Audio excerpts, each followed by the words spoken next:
করতে চাই। ব্যাঙ আর সাপের গল্প আপনারা শুনেছেন। ব্যাঙ আর সাপ পুকুরে বাস করতো একসাথে। ব্যাঙ একদিন সাপকে বলছে, বস্ত তুমি বেকা হয়ে চলো কেন? যখন এ কথা বলেছে, সাপ তখন রেগে ব্যাঙকে ফোঁস করতে গিয়েছে। ব্যাঙ তখন লাফিয়ে পালাতে গিয়েছিল। রাস্তা দিয়ে একটি রাখাল যাচ্ছিল, সাপটিকে দেখে মাত্র মেরে তাকে রাস্তায় শুয়ে দিয়েছে। ব্যাঙ এসে বলছে, দোস্ত কি অবস্থা, তুমি আজকে শুয়ে আছো কেন? তোমাকে তো আগেই বলেছি তুমি একা বেকা চলিও না, সোজা হয়ে চলো।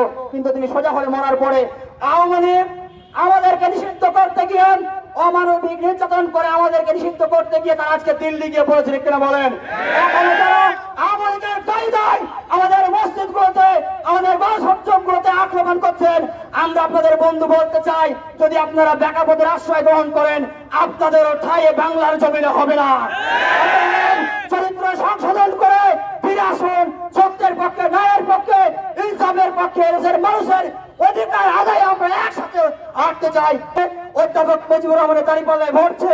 আমার কথা শেষ করছি। আসসালামু আলাইকুম ওয়া রাহমাতুল্লাহি ওয়া বারাকাতুহু।